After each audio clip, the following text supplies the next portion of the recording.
Bonjour et bienvenue à cette édition de la Tribune TVHR. Avec mon premier invité, on va revenir sur un point de presse fort important qui a lieu il y a quelques jours à Saint-Jean-sur-Richelieu. C'est un point de presse de l'Union des producteurs agricoles de la Montérégie pour dénoncer la décision de Québec de maintenir la taxe carbone. Ça a été aboli ailleurs au Canada, mais le gouvernement Legault a décidé de maintenir cette taxe carbone et ça a des répercussions importantes sur les producteurs agricoles de la province. Et pour nous en parler, c'est le président de l'UPA Montérégie, M. Jérémy Letellier. M. Letellier, bonjour. Bonjour, merci de m'accueillir.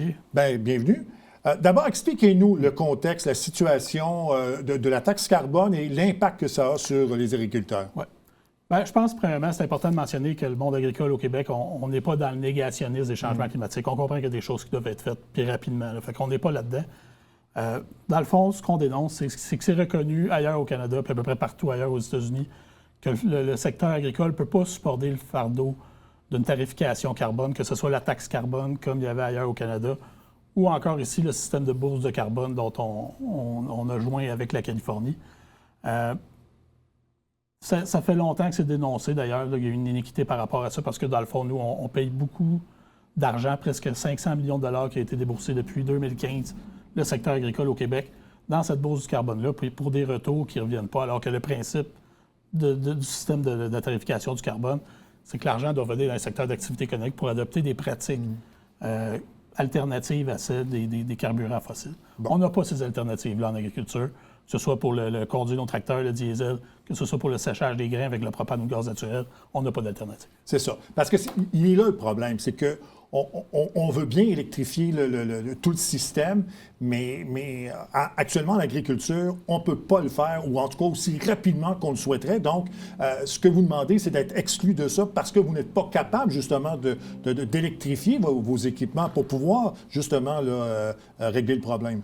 Bien, exactement. La technologie pour avoir des tracteurs électriques, actuellement, est très, très loin d'être développée. On aurait une autonomie qui serait absolument ridicule. C'est pas fonctionnel. Même chose pour le séchage des grains, par exemple, où que vraiment, ça prend une source d'énergie qui est assez forte et qui est assez abordable pour pouvoir le faire. Donc, on est encore dépendant des carburants fossiles par rapport à ça. Puis, comme je disais, bien, ce qu'on dénonce, c'est qu'ailleurs au Canada, c'est reconnu. On exclut le système agricole, le système de taxation du carbone. De toute façon, la taxe carbone va être abandonnée. Mais déjà, les pourparlers est en cours pour exclure le secteur agricole complètement. Ici, bien, le gouvernement, au contraire, il a relancé sa volonté de maintenir le système actuel. Mais qu'est-ce que le gouvernement donne comme explication pour la maintenir, cette taxe carbone-là, pour les agriculteurs? Bien, là, il y a une petite guerre de chiffres qui a cours présentement. Là. Bon, là, on a vu récemment, le ministre Lamontagne, il a comme remis en question les chiffres que nous, on avait produits, mais pourtant, c'est des chiffres qui sont documentés, là, que c'est vraiment presque 500 millions de dollars qui ont été mis dans cette cagnotte-là par le secteur agricole. Le gouvernement nous dit qu'il y a des sommes qui reviennent. Puis c'est vrai qu'il y a eu des projets d'électrification, notamment au niveau des productions en serre ou de production en séricole, mais jamais à la hauteur des montants qui sont déboursés, surtout par certains secteurs de production qui sont très impactés. Donc, on parle du secteur de production des grains, tout le secteur de la volaille, les endroits où il faut chauffer des bâtiments. Vraiment, sont lourdement affectés. Bon, parce que ce que vous utilisez comme carburant, il est là le nœud du problème, c'est que vous devez utiliser des carburants qui émettent des GES. Et c'est là le problème, c'est que vous ne pouvez pas utiliser d'autres choses que ça pour faire marcher votre équipement, parce que c'est avec ça que vous faites, que vous devez vivre et que vous devez produire vos récoltes. Bien, exactement. Je veux dire, dans l'agriculture moderne, il faut fonctionner de cette façon-là. Ça marche avec des tracteurs. Les fermes sont beaucoup trop grandes pour imaginer fonctionner autrement qu'avec des tracteurs. Même chose pour le séchage des grains. On est quand même dans un climat nordique. On ne peut pas attendre que les grains aillent sécher au champ pour pouvoir les récolter. Ou les grains qui sont dans le fond, qui pourraient être amenés à maturité dans le champ, mais ils n'ont pas la rentabilité nécessaire actuellement pour compétitionner avec ce qui se passe ailleurs. Donc, c'est pour ça qu'actuellement, il y a un déséquilibre compétitif auquel on est victime de ça actuellement en tant qu'agriculture au Québec. Il faut que le gouvernement le reconnaisse. C'est pourquoi que Ottawa le reconnaît, puis ici au Québec, on n'est pas capable. C'est ce qu'on dénonce actuellement. Ouais. Lors du point de presse, vous avez présenté quelques témoignages d'agriculteurs, justement, sur l'impact que cette taxe carbone-là cause. On va écouter un extrait d'un témoignage, puis on revient tout de suite après. Je suis producteur agricole ici au Québec. Avec ma famille, nous produisons des céréales et des légumes de transformation. Et aujourd'hui, je vais vous parler de la taxe carbone, parce qu'elle commence sérieusement à nuire à notre secteur d'activité. Pour cultiver, j'utilise des tracteurs. Je fais sécher mes grains, pas par luxe, par nécessité. Et pour chaque litre de diesel ou de propane, je paye une taxe carbone qui gonfle mes coûts de production de plusieurs milliers de dollars par année. Pendant que mes concurrents du reste du Canada, des États-Unis ou même ailleurs dans le monde n'ont pas assumé les mêmes frais et normes environnementales qu'on nous impose pour produire exactement les mêmes aliments qu'on retrouve sur nos tablettes. Où est l'équité là-dedans? Comment espérer qu'un producteur québécois reste compétitif? Donc, ce qu'on vient d'entendre, je pense que ça résume assez bien la situation que vivent les agriculteurs, pas seulement à Montérégie, là, mais un peu partout au Québec. Ben oui, c'est ça, c'est qu'on est dans un contexte où déjà la rentabilité économique est difficile à atteindre. Là, les coûts de production ont augmenté énormément depuis les dernières années, que ce soit au niveau des intrants agricoles, le coût des machineries, de l'entretien, d'équipements, tout. Donc, les marges sont très minces. Puis en plus, il y a ce désavantage compétitif qui est quand même important. Là. Au niveau du diesel, pour les tracteurs, on parle de facilement 10 sous le litre. Ça, si on compte juste la tarification qui est associée à la bourse carbone, parce qu'en plus, on paye une taxe supplémentaire au Québec qui ne se paye pas ailleurs, notamment en Ontario. Même chose pour le séchage des grains, c'est le quart de la facture. Ça fait que c'est plus que substantiel. Ça a des impacts de plusieurs milliers de dollars chaque année sur le plupart des entreprises. Au Québec, on parle en moyenne de 8 à 10 000 par ferme, mais il y a des fermes qui font beaucoup plus que ça, c'est 25, 30, 40 000 oui. Et ça amène ça, une espèce de manque de concurrence, parce que, étant donné que vous devez payer la taxe carbone, on est près des États-Unis, on est près de l'Ontario pour les producteurs, eux ont des coûts moindres assumés à ça. Donc, pour vendre votre récolte, si vous voulez compétitionner, c'est souvent soit à perte ou à très peu de profit. Exactement. Je pense qu'il y a deux exemples probants de ça. Au niveau des grains, le prix des grains est basé sur la bourse de Chicago. Puis après ça, il y a des ajustements au niveau de la demande puis de l'offre locale. Mais il demeure, comme vous dites, que si l'Ontario, si les Américains ne sont pas soumis à cette tarification-là, alors qu'on a les mêmes marchés, nous autres, on ne peut pas augmenter le prix de nos grains. Ça ne fonctionne pas comme ça. Ils vont tout simplement aller s'approvisionner ailleurs. Puis d'ailleurs, on le voit, il y a beaucoup de maïs ontarien qui rentrent à pleine porte au Québec parce qu'ils sont compétitifs avec ce qui se passe ici, même si les distances sont plus grandes. L'autre exemple qu'on peut donner, c'est celui des œufs, où est-ce que c'est conventionné selon une échelle fédérale. Donc, le prix des œufs en Ontario et au Québec, c'est la même chose, mais le coût de production est beaucoup plus élevé au Québec, notamment à cause de la tarification carbone. Fait que le désavantage compétitif, il est flagrant. Non, c'est ça. On recevait ici la candidate réélue du Bloc québécois, Christine Normandin, qui était d'accord avec le retrait de la taxe carbone pour le milieu agricole, justement, à cause des problèmes que ça occasionne. Vous en avez parlé un peu, mais vous avez parlé des explications du ministre Lamontagne, il en a parlé en commission parlementaire. Bon, on s'obstine sur les chiffres, mais outre les chiffres, pourquoi il n'y a pas une ouverture pour les agriculteurs de ce côté-là? Je pense que les gens comprendraient. La population comprendrait. Et pourquoi il n'y a pas d'ouverture de la part du gouvernement? On arrive vraiment à ce qu'on... On le dit en sourdine tout de suite, mais il va peut-être falloir le dénoncer un petit peu plus à un moment donné. Là. La cagnotte qui est dans le fonds d'électrification pour des changements climatiques. Ça, c'est le 480 millions, là, à peu près, ça, c'est ce qu'on a déboursé en taxe secteur agricole, mais tout de suite, il est de 1,6 milliard de dollars que le gouvernement garde chez lui. Il n'est pas administré par un organisme indépendant. Le gouvernement, s'il ne l'utilise pas pour mettre en place des projets d'électrification ou de décarbonation, il le ramène au fonds consolidé. Fait que, en quelque part, c'est pas trop difficile d'arriver à la conclusion que le gouvernement il assainit ses livres avec ce montant-là, surtout quand on sait dans un contexte où la situation budgétaire est extrêmement difficile. Fait que, à un moment donné, il faut se demander aussi qu'est-ce qui arrive avec cet argent-là. Puis tout de suite, ce qui est certain, c'est qu'il ne revient pas dans des projets pour électrifier ou décarboner l'agriculture parce que les possibilités sont tout simplement pas là. Fait que ça, c'est bon pour le secteur agricole. Ça peut être bon pour d'autres secteurs. Nous, on ne rentre pas là-dedans, mais pour le secteur agricole, l'impression d'iniquité est vraiment flagrante. Puis comme Mme Normandin, elle a dit, le Bloc québécois, je pense qu'il y a eu cette ouverture d'esprit-là parce que c'est clair que c'est un parti politique dont les orientations sont favorables à trouver des façons de décarboner l'économie. C'est clair et net, mais ils ont quand même voté en faveur du projet de loi C-234 qui visait justement à exempter le secteur agricole de la taxe carbone au fédéral. Donc, c'est la conclusion, tout le monde est capable de la tirer. C'est juste que le gouvernement, actuellement, je ne suis pas certain qu'il n'y a pas d'autres intérêts en terre pour la maintenir. Bon. Vous avez même utilisé le mot « injustice » en point de presse auprès des agriculteurs. Donc c'est vraiment un problème. Comment on peut Quelle est en fait la suite du plan de match? Bon, vous avez tenu des points de presse, ça fait plusieurs années que le dossier est sur la table, qu'il n'y a pas eu d'amélioration, mais est-ce qu'il y a d'autres choses à faire? Qu'est-ce que vous entendez faire justement pour que cette injustice-là puisse régler là, à court et à moyen terme? Bien, c'est pour ça que la Fédération de la Montérégie, puis je veux dire, c'est quand même un mouvement provincial, c'est pas juste l'UPA de la Montérégie, mais c'est une orientation qui était prise au Congrès général de l'UPA l'an dernier de vraiment faire la lumière sur ce qui se passe actuellement, puis vraiment mettre le spotlight sur l'iniquité auquel on fait face tout de suite. Ça fait des années qu'on est bons joueurs. On payait des montants alors qu'au fédéral, il y avait déjà droit à un remboursement. Ici, on ne l'a jamais eu. La campagne électorale a vraiment ramené cette question-là sur le plancher au Québec.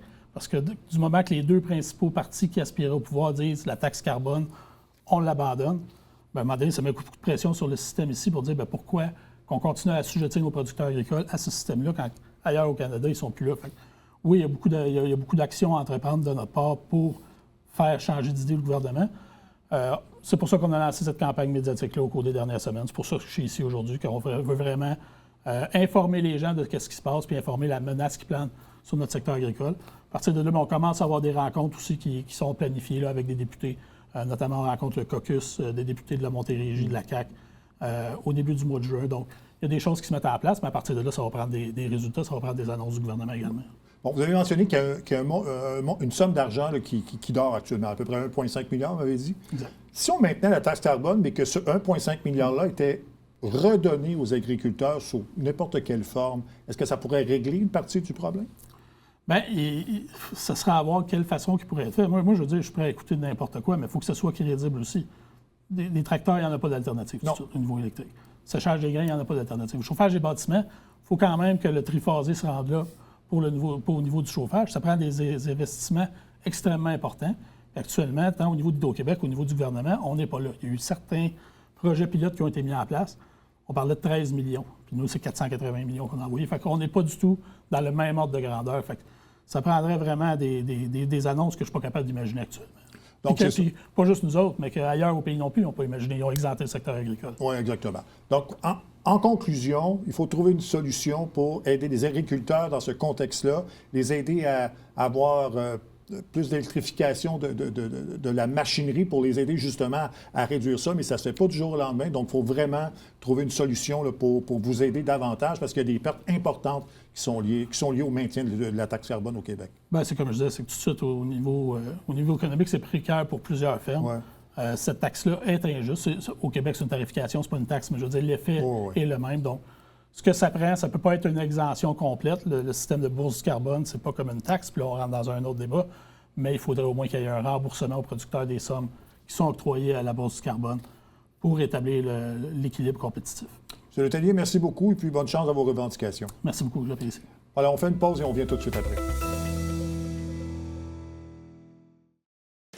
Salut, ici Alexandre Baudouin. Et François Trépanier. Hey, François, souvent les gens nous demandent quand est-ce qu'on peut vous regarder? Mais là, c'est à partir du mercredi. Mercredi, 19h, on vous fait découvrir des acteurs de l'industrie sportive locale qui se distinguent. Manquez pas ça.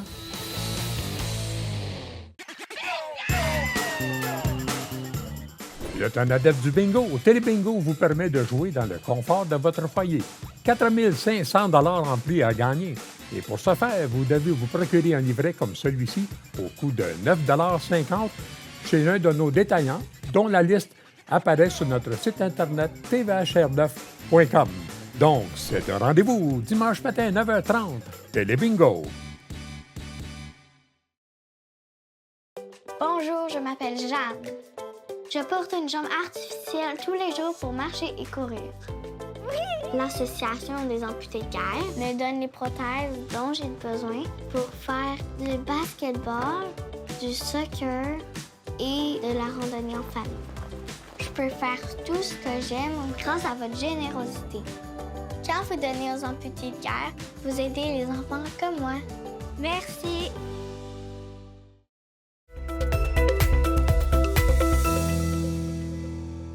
La ville de Saint-Jean-sur-Richelieu a maintenant son plan climat qui va s'échelonner jusqu'en 2034.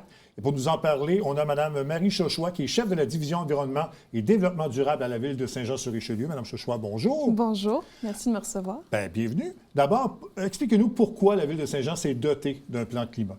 Alors, il y a plusieurs raisons. La première, c'est que, si vous vous rappelez, quand on a adopté notre première stratégie de développement durable en 2021, on avait pris l'engagement à ce moment-là de se doter d'un plan climat parce qu'on avait identifié que la question climatique était vraiment une question centrale. Puis, on l'a identifié comme ville de Saint-Jean-sur-Richelieu, mais au Québec en général et dans le monde d'ailleurs, on le sait, c'est une question très importante et les villes ont à s'emparer de cette question parce que quand on parle de changement climatique, évidemment, on parle de résilience du territoire, on parle aussi de la qualité de vie des citoyens. Donc, ça fait vraiment partie du rôle des municipalités de s'emparer de cette question. Bon. Qu'est-ce qu'on y retrouve justement dans ce plan-là? Alors, dans le plan, dans le fond, on retrouve deux volets principaux. Quand on travaille sur un plan climat, on se pose deux questions. La première question, c'est comment est-ce qu'on peut collectivement réduire nos émissions de gaz à effet de serre, donc les gaz à effet de serre qui sont à l'origine des changements climatiques. Et deuxièmement, puisqu'on constate d'ores et déjà les effets des changements climatiques, eh bien, comment est-ce qu'on peut s'adapter, comment est-ce qu'on peut augmenter la résilience de nos infrastructures, de nos projets et de notre territoire d'une manière générale. Donc, ce sont vraiment les deux éléments qu'on retrouve en matière de planification, de plan d'action. Et puis, évidemment, mais tout ça se base sur un portrait qu'on a fait de notre ville, tant au niveau de nos émissions de gaz à effet de serre que du portrait climatique. Bon. Il y a la MRC qui avait déjà, je pense, un plan semblable. Est-ce que vous êtes arrimé à ce que la MRC faisait déjà? Alors, en fait, c'est l'inverse. Ah, c'est l'inverse? C'est l'inverse, c'est ça. Nous, on a dans le fond, adopté notre plan climat avant la MRC. Cela dit, vous avez raison. La MRC a entamé une démarche aussi pour avoir son propre plan climat. Elle avait déjà commencé à travailler sur quelque chose semblable. Exactement. Puis, dans le plan climat de la ville, on a travaillé main dans la main avec la MRC. Et dans le plan climat de la MRC, on est en train de travailler main dans la main. Donc, le travail qui a été fait à la ville de Saint-Jean bien, va être réutilisé et va être bonifié avec une nouvelle démarche qui va nous permettre d'aller plus loin en matière de frontières, puisqu'on va regarder pas seulement l'enceinte de Saint-Jean, mais l'ensemble de la MRC, mais aussi en profondeur, ça va nous permettre d'aller un petit peu plus loin. Bon. Pour établir ce plan-là, vous avez réalisé, je pense, un inventaire là, des GES de la collectivité en 2019. Ça vous a amené à peut-être nous dire un peu ce que vous avez constaté quand vous avez fait ce travail-là. Oui, eh bien, quand on fait l'inventaire des GES, on va regarder ce qu'on appelle les principaux postes d'émission. Donc, quels sont les domaines dans lesquels on génère le plus de gaz à effet de serre. Et donc, sans surprise, comme en général, quand on fait ce type de portrait, eh bien, ce sont les déplacements qui génèrent le plus de gaz à effet de serre. Et puis, dans un second temps, aussi notre consommation énergétique, principalement en lien avec les bâtiments et nos gros processus d'opération. Bon, quand vous parlez de mobilité, là, ce qui m'a étonné dans les chiffres que j'ai vus, et vous me corrigerez si je me trompe, mais je pense que c'est 40 % des gens qui utilisent leur voiture pour aller travailler dans un rayon de 5 km. C'est à peu près ça? Alors là, je n'ai plus les chiffres en tête, mais effectivement, on le sait, on utilise énormément notre auto, puis ce qu'on appelle aussi la pratique de l'auto-solo, c'est-à-dire qu'on a tendance à être une seule personne dans une auto pour faire des déplacements. Et puis ça, c'est le résultat aussi de comment est-ce qu'on a pensé notre territoire pendant des décennies. Aujourd'hui, justement, on essaye de penser différemment l'aménagement du territoire. C'est pour ça que quand on va parler du fameux plan d'urbanisme dont on a entamé la démarche, eh bien, on réfléchit en termes de ce qu'on appelle la mixité d'usage. Donc, comment est-ce qu'on crée des secteurs, des quartiers où on offre aux citoyens la possibilité d'avoir accès à leurs services de proximité, à leur emploi le plus proche possible pour justement essayer de diminuer cette utilisation de l'auto. Oui, j'ai retrouvé les chiffres. Là. C'est donc 43 % des Joannais qui font moins de 5 km pour se déplacer de leur véhicule au travail et 84 % le font en voiture. Donc, voilà. C'est des chiffres énormes. Donc, c'est ce que vous souhaitez réduire, j'imagine. Là. Oui, en partie, c'est ce qu'on souhaite réduire. Puis nous, comme ville, c'est à la fois de donner les moyens progressivement aux citoyens de le faire, puis aussi miser sur la sensibilisation de nos citoyens. Bon. Comment vous comptez y arriver, justement, à cette sensibilisation-là et à l'aboutissement de ce plan climat? Oui, eh bien, à l'aboutissement du plan climat en général? Oui, en général. Oui, bien, ça va être vraiment un travail collectif, c'est certain, parce que vous l'avez vu, les thématiques sont transversales. On doit agir sur différents plans, effectivement, sensibilisation, nos infrastructures, la mobilité, même, je vous dirais, le lien social, le tissu social. Donc, ça va être un travail, dans le fond, qu'on va faire ensemble avec les différents services de la ville, mais aussi avec les citoyens et tous les partenaires du milieu. Donc, on va s'organiser. Il y a déjà, évidemment, des actions qui sont en place, puis qui ont été entamées depuis plusieurs années. Mais nous, à la Ville de Saint-Jean, le rôle qu'on va se donner, c'est justement de faciliter et de coordonner ces différentes actions pour qu'on s'assure d'aller ensemble dans la même direction. Bon, mais pour le commun des mortels, là, quelles seront ces actions-là? Peut-être nous donner des exemples précis là, pour justement là, améliorer la situation. Oui, eh bien, effectivement, si on pense par exemple à nos réseaux souterrains, bien, on sait que depuis plusieurs années, on a entamé des travaux de séparation de nos réseaux. Donc ça, c'est un élément qui en fait partie. Qui vont être faits dans les grands travaux, là, le chantier qu'on a annoncé là, au cours des derniers jours, ça va faire partie de ça. Effectivement. Et c'est des travaux qui étaient déjà prévus, mais qu'on est venu renforcer dans le plan climat, qu'on est venu intégrer dans une démarche plus générale et cohérente. En parallèle de ça, on va aussi évidemment travailler, par exemple, sur ce qu'on appelle nos infrastructures vertes. Parce que, oui, on veut augmenter la capacité de notre réseau, la résilience de nos réseaux, mais on veut aussi s'assurer qu'il y ait le moins d'eau possible qui rentre dans nos réseaux. Donc ça, pour y arriver, on va par exemple planter des arbres, verdir, peut-être même déminéraliser certaines parties de la ville. Donc ça, concrètement, ça va avoir un effet, puis un effet visible sur le territoire et les quartiers au niveau des citoyens. Est-ce que l'amélioration du transport en commun s'inscrit là-dedans? Donc, s'il y a plus de transport en commun, les gens vont être moins tentés de prendre leur auto? Effectivement, ça en fait partie. Puis quand on parle de mobilité durable, mobilité active, évidemment, on va vouloir penser à un panel de solutions diversifiées. Et le transport en commun en fait partie. Et c'est certain que, comme toutes les villes du Québec, on a une réflexion à avoir, une réflexion qui est en cours pour justement améliorer le service, améliorer ce qu'on appelle l'intermodalité aussi. Donc, comment est-ce que le service s'intègre dans une offre plus large? On a des pistes cyclables.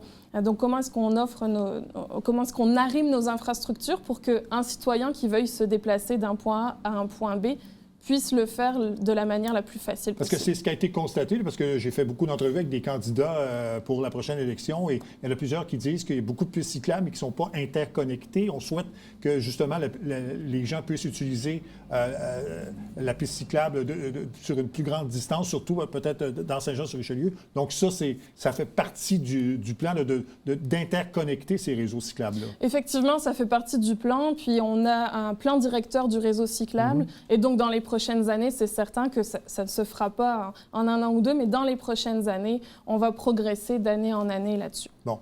Quand on parle de plus long terme, un des objectifs, je pense, c'est de devenir carboneutre en 2050. Oui. Comment on pense y arriver?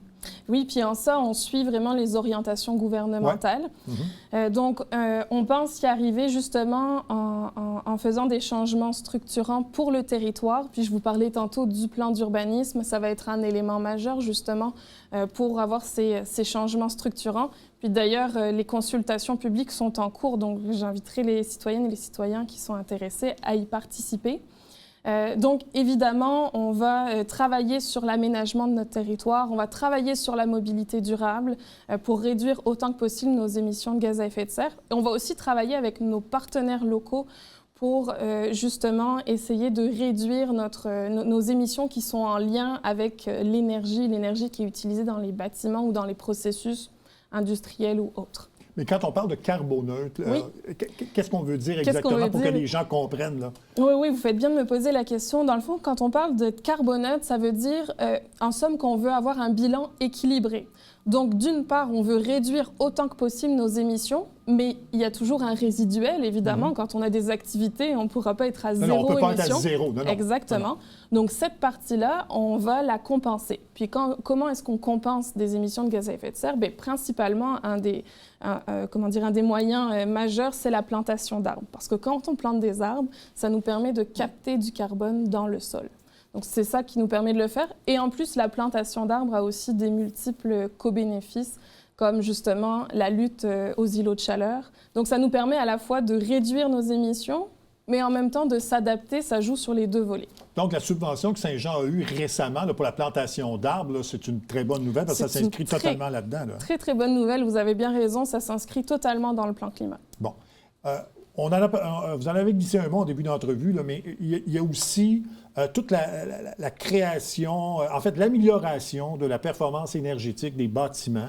De quelle façon on peut améliorer les choses pour les bâtiments? On parle des bâtiments municipaux, je pense, dans ce concept-là. Oui, effectivement, les bâtiments municipaux, mais ça concerne aussi les bâtiments résidentiels, oui. Résidentiels, industriels, commerciaux, effectivement. Bien, écoutez, les normes évoluent au Québec, puis dans le fond, il y a différentes manières de s'améliorer. On peut penser à l'efficacité thermique, donc comment est-ce qu'on isole mieux nos bâtiments pour avoir moins de pertes de chaleur. On a aussi, au niveau de l'éclairage, le remplacement avec les lumières d'aile. Donc ça, ce sont des éléments auxquels on peut penser, mais ça s'anticipe, puis ça s'intègre dès la conceptualisation des bâtiments. Mais il y a diverses aussi certifications qui existent et qui nous permettent de nous guider dans la question. Est-ce que pour les entreprises, est-ce qu'il y aura des subventions, de la formation qui seront données pour justement aider les entreprises et les résidents à s'adapter justement à ce plan de climat-là? Mais c'est certain qu'on souhaiterait accompagner le plus possible nos entreprises pour qu'eux puissent nous aider dans l'atteinte de ces objectifs-là. Donc, il y a des actions qui vont être mises en place. Je ne peux pas vous dire à date si ce sont des subventions, des formations, mais il y a des actions qui vont être mises en place. Et puis, on a des très bons partenaires comme la Chambre de commerce ou NextDev qui, eux aussi, souhaitent aller dans la même direction. Oui.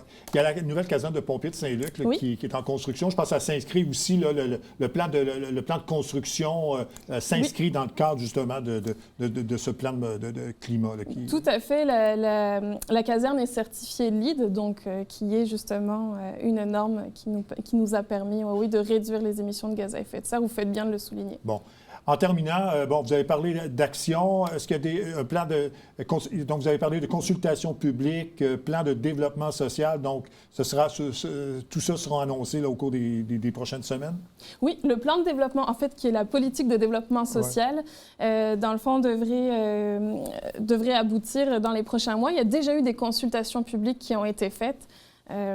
Oui, donc vont aboutir. Et effectivement, les actions vont s'échelonner d'année en année. Il y en a déjà qui ont été entamées dès 2024. Mais chaque année, des actions en lien avec le plan climat vont être abordées. Mme Chauchois, merci beaucoup. Et puis, on invite les gens, bien sûr, à faire attention, justement, de changer peut-être des petites habitudes qui pourraient nous aider. Oui, justement. Vous pouvez aller sur la page web de la Ville. Il y a des petits gestes qui sont proposés pour nos citoyens. Merci beaucoup. Merci. Voilà, ça conclut pour cette édition de la Tribune TVHR. J'espère que ça vous a plu, mesdames, messieurs. Au revoir, à la prochaine.